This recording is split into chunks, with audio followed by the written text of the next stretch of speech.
Selanjutnya sambutan yang ketiga akan disampaikan oleh Ibu Hajah Endang Maria Astuti SAG SHMH, anggota DPR RI Komisi 8. Kepada Ibu Hajah Endang Maria Astuti disilahkan.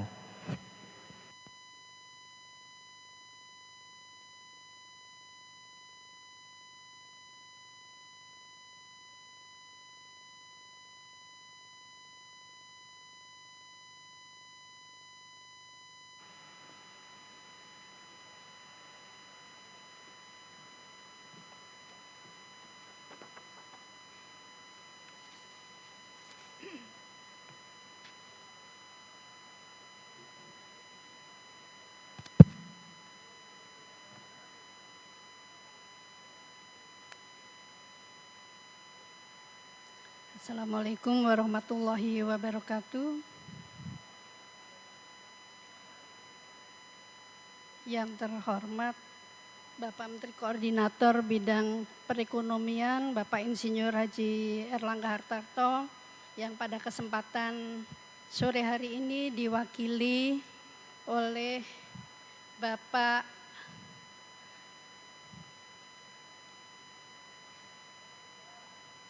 Iskandar, mohon maaf Bapak Deputi, Bapak Iskandar, yang kami hormati Ibu Menteri Tenaga Kerja yang pada kesempatan sore hari ini diwakili oleh Bapak Koordinator, Bapak Deputi Bidang Pak Budi ya, Bapak Budi. Kemudian yang saya hormati dan saya banggakan Bapak Kiai Haji Asyari, Ketua Pondok Pesantren Minhajur Rosidin. Yang kami hormati Bapak Direktur PD Pontren Kemenak. Yang kami hormati Kepala Badan Wakaf Indonesia.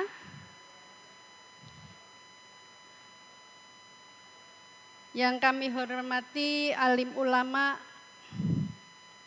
dan pimpinan pondok pesantren yang berkesempatan hadir beserta seluruh tamu undangan, dengan tanpa mengurangi rasa hormat tidak saya sebutkan satu persatu. Sebelumnya marilah kita panjatkan puji syukur kehadirat Allah Subhanahu wa taala yang telah melimpahkan kepada kita begitu banyak kenikmatan, sehingga pada sore hari ini Ibu dan Bapak kita bisa hadir dalam acara peresmian implementasi keuangan inklusif dan kemandirian ekonomi pesantren di Pondok Pesantren Minhajur Rosidin. Salam serta salawat kita panjatkan semoga salam dan salawat kita panjatkan kepada Nabi Muhammad SAW. Semoga kita semua mendapatkan ridho dan syafaat sampai hari akhir nanti. Ibu dan Bapak sekalian, tentunya kita ketahui bahwa populasi penduduk Indonesia saat ini 87,18% adalah penduduk Muslim dari 270 juta penduduk Indonesia. Jumlah yang tidak sedikit tentunya, dan ini adalah bukan sekedar tidak sedikit tetapi jumlah terbesar penduduk Indonesia, sehingga bisa dikatakan bahwa umat muslim adalah umat terbesar di Indonesia. Dan tentu saja umat muslim terbesar di Indonesia ini adalah berbasis pada pesantren. Sehingga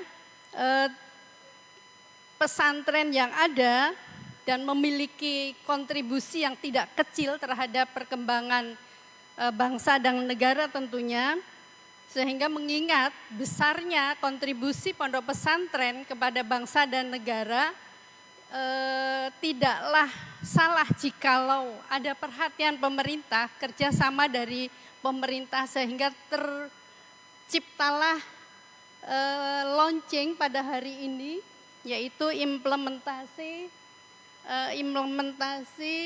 inklusi kris pesantren dan kemandirian ekonomi pesantren. Ini adalah merupakan perhatian pemerintah melihat bahwa pesantren adalah suatu masyarakat yang memang harus diberdayakan karena kontribusinya yang tidak sedikit. Sebab apabila pondok pesantren di sini tidak mendapatkan perhatian yang serius, padahal pondok pesantren merupakan potensi yang sangat luar biasa di dalam menciptakan kemandirian, di dalam membangun bangsa. Tentunya yang rugi adalah bangsa kita sendiri. Seiring perjalanan perkembangan zaman, kita tentunya juga harus mengikuti perkembangan revolusi 4.0 yang mana menyebabkan pesantren-pesantren juga harus secara cepat beradaptasi.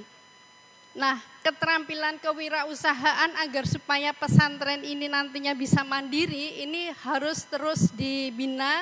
Dan tentu saja harus ada kepedulian dari pemerintah. Nah, keterampilan kewirausahaan yang terus dibina tentunya akan melibatkan lingkungan di sekitarnya, sehingga diharapkan mampu ke depannya itu akses masyarakat dan kepada layanan keuangan syariah akan segera tumbuh. Ini besar harapan kita seperti itu.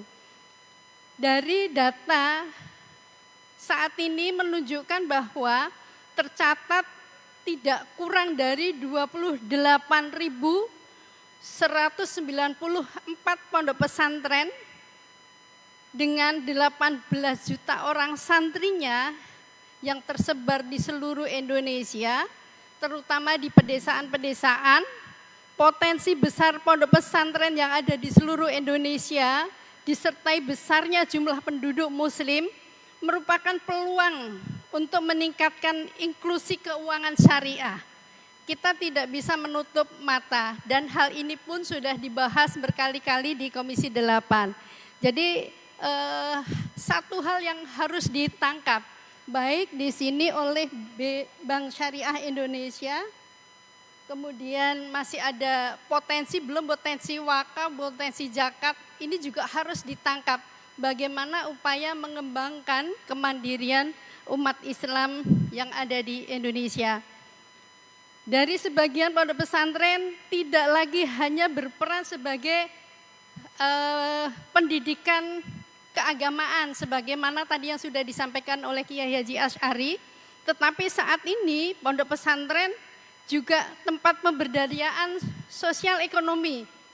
Jadi ke depan lulus dari pondok mampu mencari jati dirinya di samping sebagai dai, sebagai guru juga sebagai ekonom.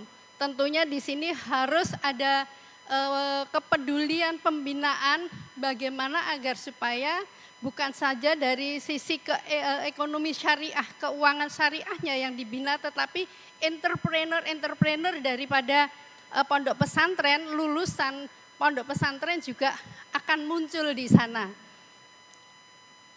Dan potensi yang ada di dalam pesantren ini bisa diberdayakan dengan memanfaatkan semua instruktur dan sumber daya yang besar, yaitu pangsa pasar. Ini besar harapan kita, bapak-bapak yang berkompeten di dalam hal ini tentu bisa ke depan berpikir lebih jauh untuk memberdayakannya. Yang ketiga, potensi yang besar dimiliki oleh pondok pesantren, perannya yaitu mendirikan ekonomi umat. Yang pertama yaitu Bapak dan Ibu, potensi santri. Jumlah yang sangat banyak bisa menjadi modal yang sangat luar biasa bagi kemandirian ekonomi umat. Ini yang kita harapkan. Kemudian yang kedua, peran pondok pesantren sebagai penghubung masyarakat seperti UMKM, pesantren dengan pasar dan konsumennya. Nah, Ibu dan Bapak sekalian, ketiga hal peran pesantren tersebut dalam mengumpulkan zakat dan wakaf umat selama ini menjadi lembaga-lembaga pendidikan yang dipercaya oleh masyarakat, termasuk dalam pengelolaan yang saya sebut di depan tadi, pengelolaan zakat dan wakafnya. Dan ini biasanya akan jauh lebih dipercaya. Nah, 3 potensi yang dimiliki ini sangat berpotensi untuk menciptakan kemandirian ekonomi pesantren di dalam membangun kekuatan ekonomi. Dengan potensi yang terintegrasi pondok pesantren yang sangat tinggi bagi sebagian besar masyarakat Indonesia, maka tidak ada salahnya strategi pengembangan ekonomi Islam bisa dimulai dari pemberdayaan pesantren. Khususnya adalah di Indonesia, setidaknya bisa menjadi contoh bagi negara-negara di luar Indonesia. Karena potensi pesantren yang ada di Indonesia dari Sabang sampai Merauke jika diberdayakan, pastilah roda ekonomi umat akan sangat luar biasa. Kami sangat menghargai upaya seluruh pihak yang sudah berupaya membangun ekonomi umat secara bersama-sama. Semoga kegiatan pada hari ini sebagai langkah awal untuk menjadikan pesantren sebagai pusat kegiatan ekonomi yang berbasis syariah. Ada dan kurang lebihnya dari saya, mohon maaf. Billahi taufik wal hidayah. Assalamualaikum warahmatullahi wabarakatuh. Waalaikumsalam warahmatullahi wabarakatuh. Mohon Ibu Endang Maria Astuti tetap berada di atas panggung. Mohon maaf, mohon izin berkenan. Sekaligus melaunching, meresmikan secara simbolis melalui kris sosial Pondok Pesantren Minhajur Rasyidin. Kepada rekan-rekan panitia nanti akan bantu. Kemudian mohon untuk maju naik ke atas panggung Bapak Kiai Asy'ari Akbar selaku pimpinan Pondok Pesantren Minhajur Rasyidin. Kemudian Bapak Deputi Pak Iskandar Simorangkir, mohon izin berkenan ke depan. Kemudian Pak Budi Hartawan mohon izin juga berkenan mendampingi di depan, dan Bapak Oni Wijanarko.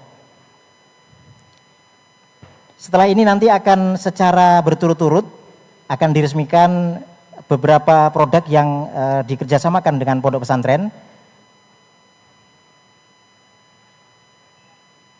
Pada peristiwa pertama ini adalah peresmian untuk santunan melalui kris sosial, akan dipandu oleh panitia. Jadi mobile banking yang dimiliki Bapak Ibu sekalian cukup di QR pada barcode yang ada, kemudian klik. Setelah ditekan PIN, maka kemudian Bapak Ibu sekalian sudah bisa mengirimkan santunan atau mengirimkan sedekahnya kepada lembaga yang dimaksud.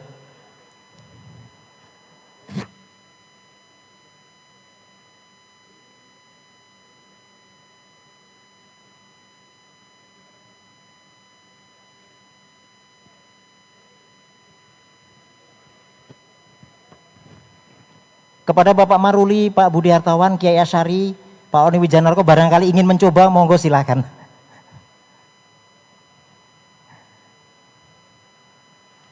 Alhamdulillah sudah masuk sodako bantuan dari Ibu Hajah Endang ke Masjid Minhajur Rasyidin sejumlah Rp1 juta. Ya, mari berikan aplaus, tepuk tangan yang meriah.